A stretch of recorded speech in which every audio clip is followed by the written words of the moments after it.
Hello. Sorry that you've had to wait so long for this movie. I was quite busy in last couple weeks and I couldn't find any time or strength to work with new episode. But it's not the time to excuse myself, but to speak a little bit about space weather activities. I finished the previous part with the strongest geomagnetic storm of current solar cycle. So let's start this one with another magnetic disturbances. Although the geomagnetic instabilities were not that strong as during the storm of 17th of March, recent activity was still well above the average.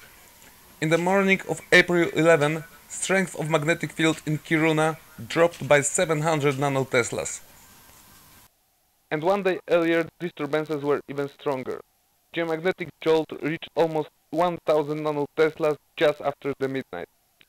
Local K index in Kiruna was raised to 7, and auroras were visible clearly despite the fact that the sky started to get brighter at this time over the camera. On the A solar wind graph, we can see clearly that the instabilities from April 10 were caused by the impact of a coronal hole stream. Although the BZ component was mostly positive during the event and it wasn't affected so much as BY, the stream of fast solar wind changed the orientation of IMF from negative to positive. Because the disturbances were caused by solar activity, geomagnetic field was affected over the bigger part of the globe. According to SWPC, the geomagnetic storm reached G2 level and KP index was raised to 6. On GOES electron flux graph, we can see that since that day, Earth started to suffer a serious compression of radiation belts and inner magnetosphere. This process caused visible instabilities of the ionosphere. What can be seen on the HMF2 monitor from IRTAM side.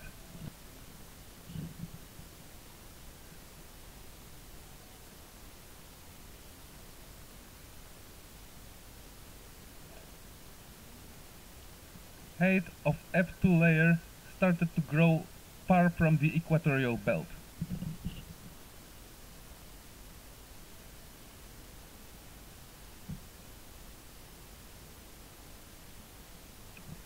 On this image, we can see a connection of two magnetic field lines with negative polarity and a positive one in between.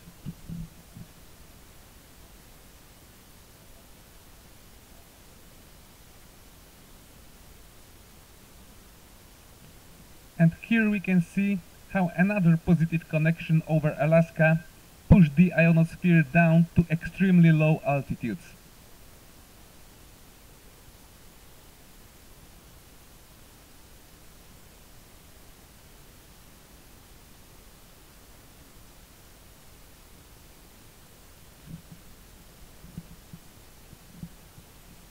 But the disturbances were taking place during the whole day and night, like this negative connection recorded over southern east part of Europe.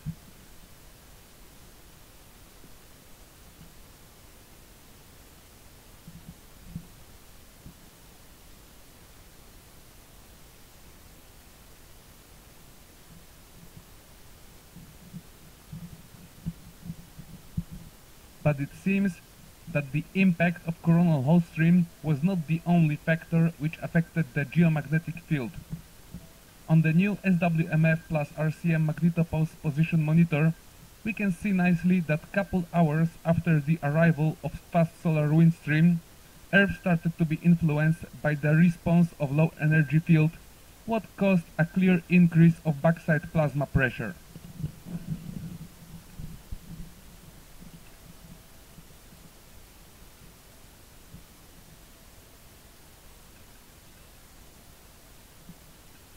Look at the behavior of Bow-Shock, which was being pushed closer to Earth by the solar wind.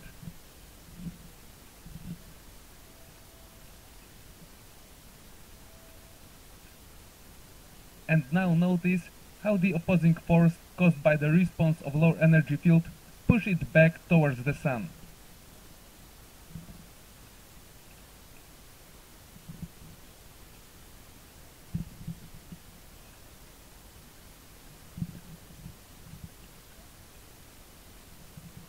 Finally, the backside influence managed to overcome the pressure of solar wind, and the bow shock disappeared completely from the monitor.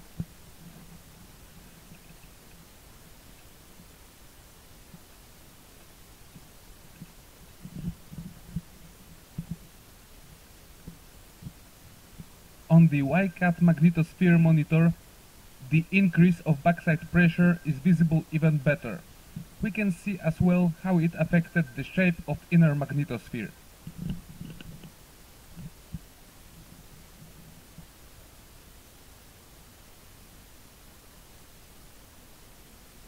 Compression of radiation belts can be seen here clearly.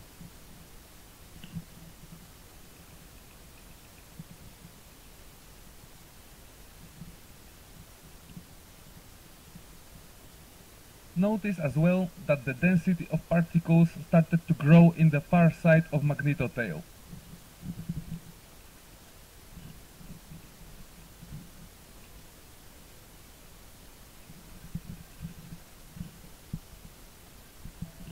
Last thing about the latest coronal hole stream arrival, which is for sure worth to mention, is the large inflow of energetic protons. This monitor shows the positively charged particles at 100 kV within the current ring. You don't see the red color on those images too often.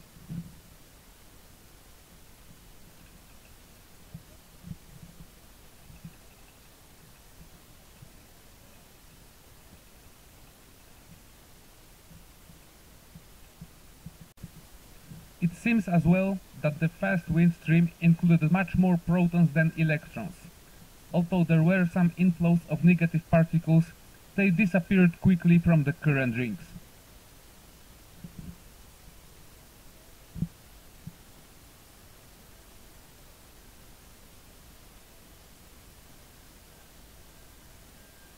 Now, let's go back for a while to the mega storm from 17th of March. Some of you know probably that couple months ago I started to worry about the ionospheric oxygen and its ions. Soon after I published the movie in which I've tried to explain this subject, things started to go wrong on the atomic oxygen monitor from ISWA. Its density started to drop rapidly, and the main concentration shifted from the day side to the shaded part of Earth. In the beginning, those disturbances were taking place only for a couple days, after which atomic oxygen was coming back to its natural state.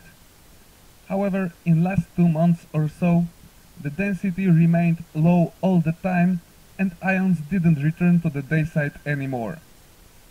I'm talking about this because thanks to Van Allen satellites, I can show you the connection between geomagnetic instabilities and the rate of oxygen ions outflow. But there is another reason to make you worried. This monitor shows the concentration of neutral oxygen molecules in the ionosphere. I've compared the readings from the time of megastorm with the current ones, and it seems that the oxygen density dropped almost by half after less than 1 month, from 2.34 E plus 12 particles per cubic centimeter to 1.211 E plus 12. I hope that I don't need to tell that O2 molecules are necessary to sustain life on our planet. Okay, that's it for now as for the recent geomagnetic storms. But I will stay a little bit longer by the Earth's magnetic field subject, as I want to introduce you to a very nice source of public data. Okay, that's it for now as for the recent geomagnetic storms, but I stay a little bit longer by the Earth's magnetic field subject, as I want to introduce you to a very nice source of public data. This time it's an application called CrowdMag. If you are an owner of a smartphone based on the Android system, you can become a part of this project by downloading this program for free from the market. Most of people is not even aware of the fact that almost all new smartphones have built-in magnetometers, which are measuring the strength and orientation of local magnetic field. Thanks to CrowdMag application, those measurements are being shared with other users what allows us to watch the actual state of geomagnetic field. If you don't own a smartphone, you can always look at the data on your computer. There are only three values which describe the magnetic field on this map: vertical and horizontal intensities and the total magnitude. Currently I've turned the strength of vertical orientation, perpendicular to the surface. This component of magnetic field orientation depends mostly on the distance from magnetic poles, where field lines stick out from the surface almost at 90-degree angle, and vertical intensity is much stronger than over the equatorial belt, where the field has mostly horizontal orientation, parallel to the surface. I think that this image shows it nicely. Anyway, my explanations are just plain theory, as in the reality things look slightly different. According to this map, over the southern hemisphere, the strongest values of vertical component are being recorded in Australia. Over northern hemisphere, magnetic field is rather scattered, and it's hard to point out the area of the strongest vertical intensity. However, it is clear that in certain areas the magnitude of vertical component is much stronger than anywhere else. Now look at the total intensity of magnetic field. It is not too hard to notice that the weakest point of geomagnetic field is located in South America. Conclusions are simple. There are two areas which should be watched carefully: Australia and South America.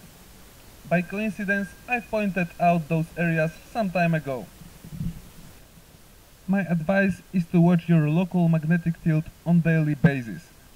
Our technology allows us to share this data with the whole world almost in real time. Before I will move further, I have to interrupt the lesson to speak about recent space weather activity. It seems that in the meantime, Earth was struck by another fast solar wind stream, which was as always forwarded by an extremely dense frontal wave. Couple hours after density dropped and the velocity of solar particles grew almost to 700 km per second. Of course, the impact caused as well strong fluctuations of the IMF orientation. BZ component was oscillating between 15 and minus 15 nanoteslas. This was of course enough to trigger another geomagnetic storm. According to SWPC, KP index reached 5 points couple times in last 2 days. But it seems that disturbances recorded by ground magnetometers reached levels which can be seen during stronger geomagnetic storms. In Canada, the scale on magnetic summary plot was raised to plus minus 400 nanoteslas. In Kiruna, the local K index reached 7 points twice in last 24 hours. Just like before, geomagnetic instabilities affected clearly the entire ionosphere, and a lot of disturbances can be seen on the real-time HMF2 monitor.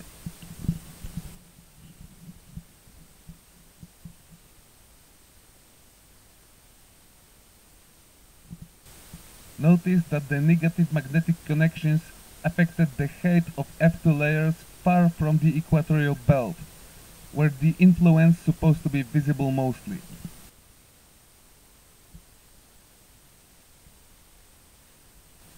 But the influence of field lines with positive magnetic polarity can be seen nicely as well, as in the areas of its connection, energetic particles from the upper atmosphere are being pushed down to very low altitudes.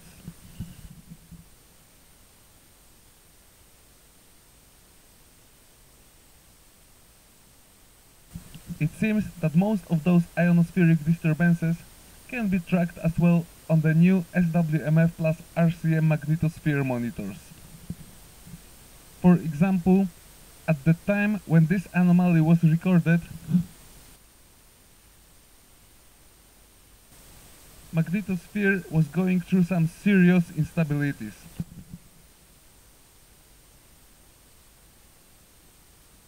And open field lines disappeared completely from the North Polar Cap.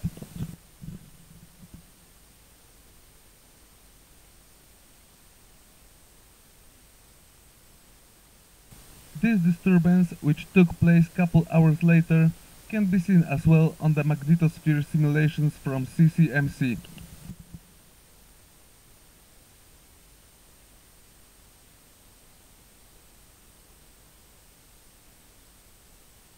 Maybe it's just another coincidence, but somehow I doubt it. Check out this ionospheric convection monitor. You can see such image from time to time on the ISRIM ionospheric modeling page. As you can see here, our ionosphere over northern polar cap became tripolar with the positive potential placed on the equator. Negative charge is divided into two separate fields, but the western one is clearly dominating over the one on the opposing part of the globe. Important is the fact that even if it stays almost exactly in the middle of the shaded part of planet, red color is twice so strong as the blue negative potential.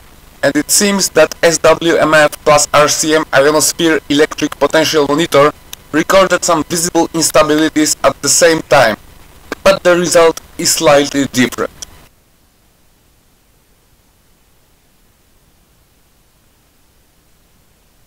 There were even some geomagnetic disturbances during this time, but they were recorded only in couple stations in Canada. It seems that all of this was caused by another coronal host stream and its frontal density wave. Its arrival disturbed the IMF, but PZ seems to remain mostly positive as for now. But let's move to the main subject of this movie. Till this moment I was speaking mostly about the connection between ionosphere and geomagnetic instabilities.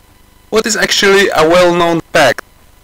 Now it's the time to forget about all artificial borders which keep the official science in stagnation and walk into still unknown fields. I'm talking about the correlation between electromagnetic fields and the atmosphere. While official science denied the existence of such connection, I spoke about it many times before. I think that it is a good moment to move one step further and try to explain this process in action. Do you still remember my cosmic octopus and its magnetic tentacles? If not, then I'll show you a couple examples on the current cloud-top world map. I've marked only a couple of the biggest ones.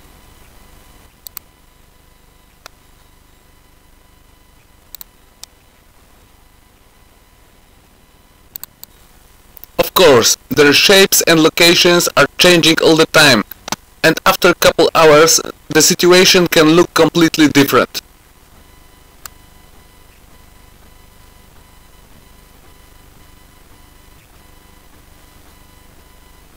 If you still don't know what you should look at, check out some close-ups of those tentacles. This one is covering right now almost entire east coast of Asia.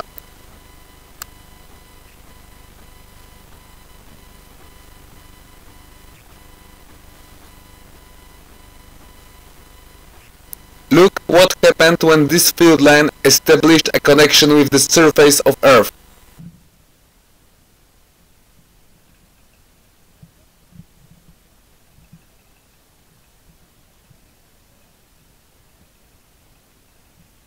Magnetic reconnection unleashed a huge dose of energy, what caused a lot of sudden emissions from beneath the surface.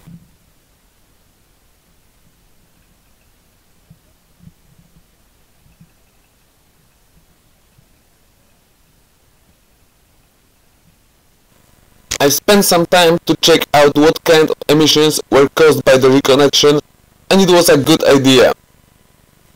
It seems that carbon monoxide was the main component of those plume-like clouds. This is probably why those active gases emissions were marked as wildfires by most of satellites which were passing above this part of the globe. Okay, but let's go to the point and see if I was right by saying that those magnetic connections in atmosphere can be tracked on ionosphere monitors. Look for all possible anomalies over Western Pacific and Eastern Asia.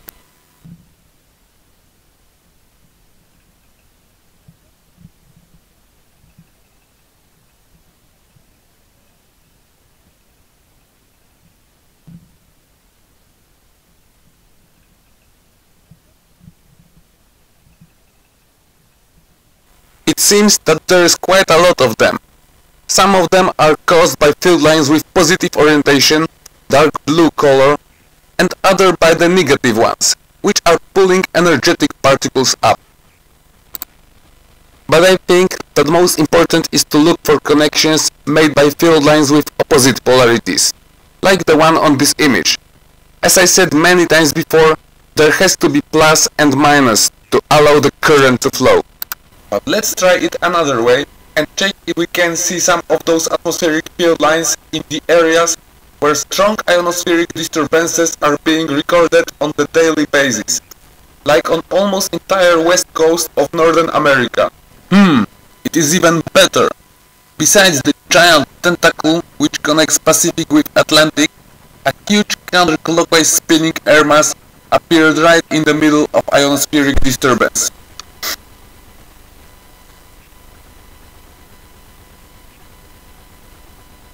I'm afraid that I can guess already what will happen in the near future. Equatorial flux tube will probably establish a connection with the low pressure system which emerged from the polar region. You can try to guess how it will affect the air circulation over northern hemisphere.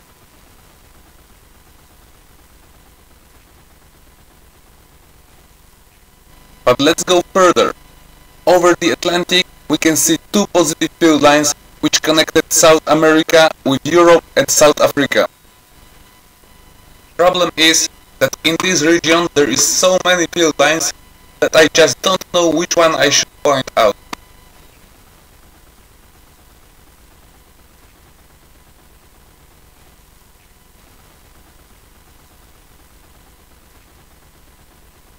However, on the air mass images we can see the polarities of air currents.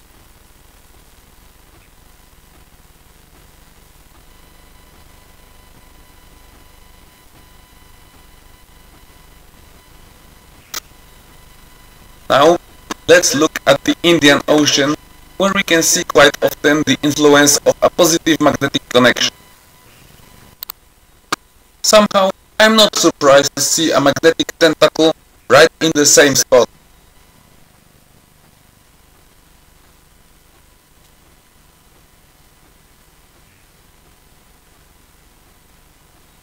It seems that Europe is another part of the globe most affected by the influence of the rogue electromagnetic field. Those anomalies appeared here a couple weeks ago and are being recorded since today. And maybe this is why one of the most interesting weather phenomena can be seen over this continent. Check out this weird spinning air mass which appeared some time ago close to England.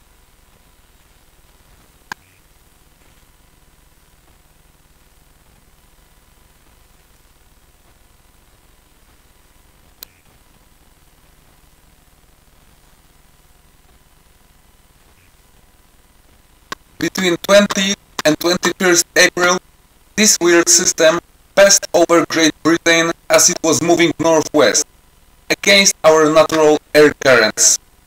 Couple hours later, it has turned back towards the Scandinavia.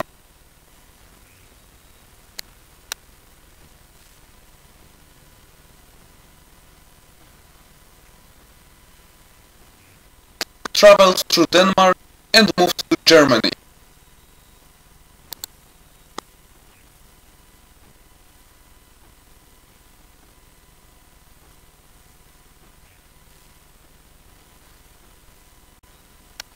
Where it became stationary for the next couple hours.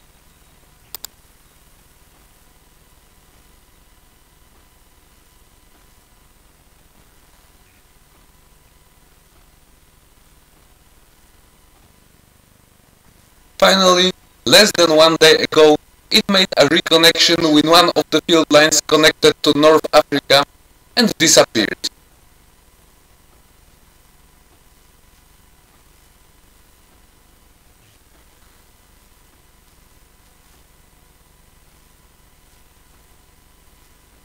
But this is not the end of the story, as another strong low-pressure system is passing right now over North Atlantic and soon will probably cause a lot of mess in Europe.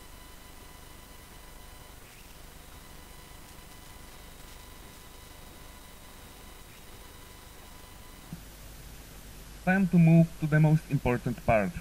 Let's see how the electromagnetic tentacles affect directly the life on Earth. Talking about this one not so long ago, and since that time it grew larger.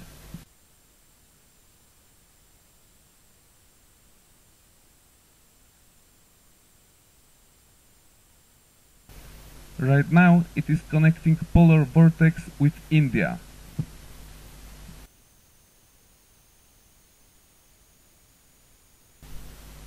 Sorry, it is connecting India with both polar vortexes.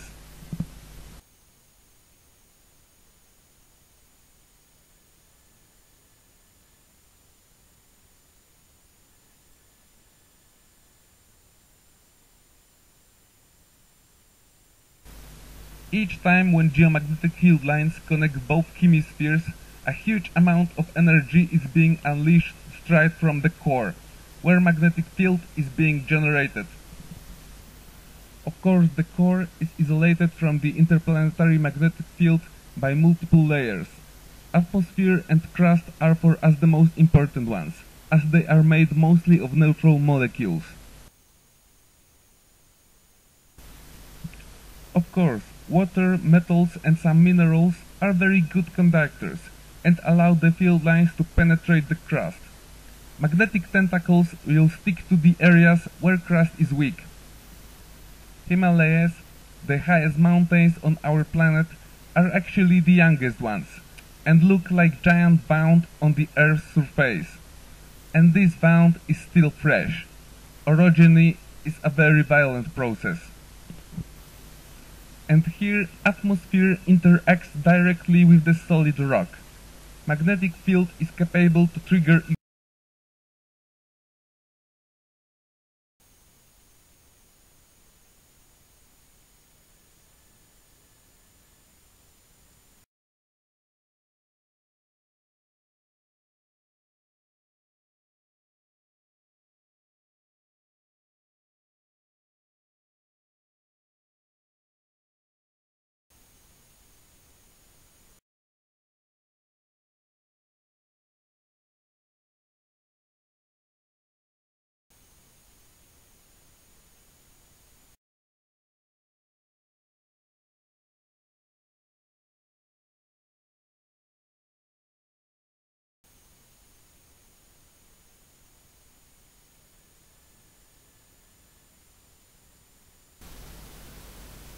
Feel free to say that I have to be crazy, but for me those waves on the surface don't look like caused by shadows.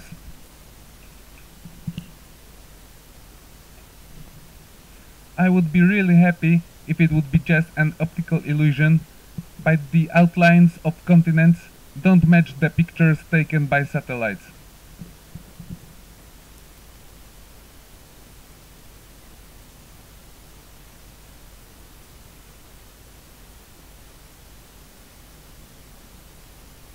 Weird shakes can be seen on pictures taken by most of satellites.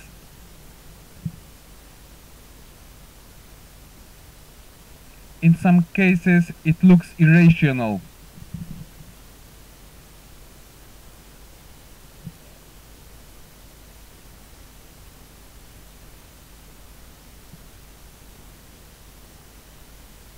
Okay, maybe you can think that I'm another fearmonger, but those pictures tell me that we are now entering the final stage of the whole planetary shift.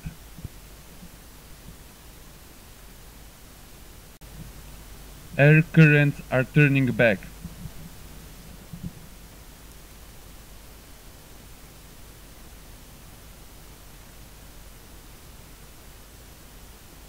Equatorial belt was already penetrated by a huge field line connected to a giant low-pressure system over North Atlantic.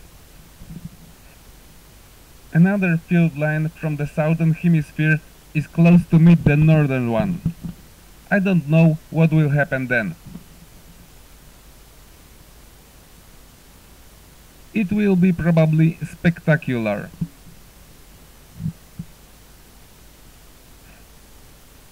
And now I would like you to look at this weird spinning air mass.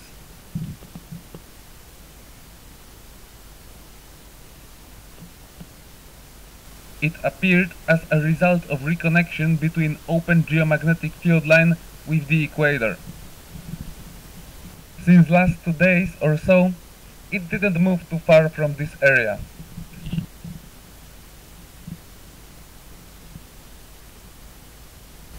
Right now, it seems to connect with the giant flux tube in the south.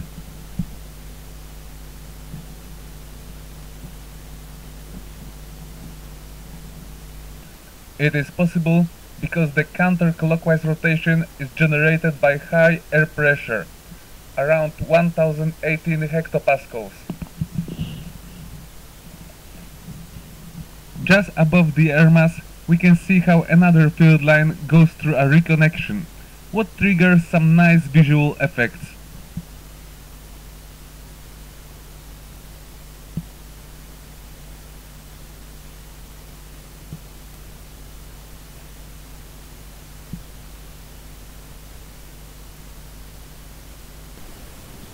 Maybe I'm insane, but it seems that we're looking at the last days of Earth as we know it. But some people can witness the end sooner than others. Couple days after the tragedy in Nepal, another natural disaster is threatening millions of people who live in western part of Australia. Cyclone Quang is for now a Category 1 storm, but it is getting stronger quickly.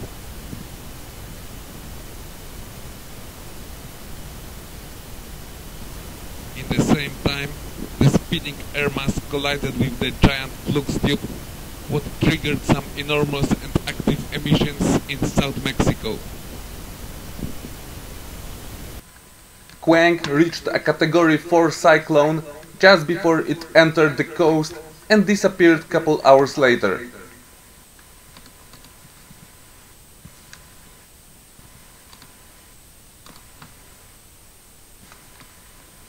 However, its remnants traveled to the opposite side of Australia, where they powered up another low-pressure system. There is a big chance that another cyclone will be born in this region. Wild things are taking place right now in South America, where a low-pressure system over South Pacific established a connection with another air mass above Argentina. For the end, let's return to the space weather. In last 3 days there were 2 impacts of coronal hole streams. First one elevated the velocity to some 350 km per second, and the second one exceeded 400 km per second. However, during all this time, the BZ component of IMF remained mostly positive, and there wasn't almost any response of geomagnetic field.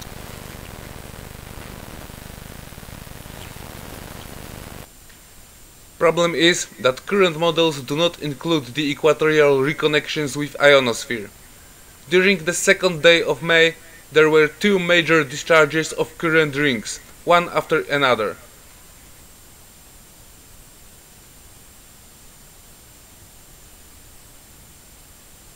Lack of energetic particles around our planet allows the low energy field lines to reconnect with our ionosphere and deeper.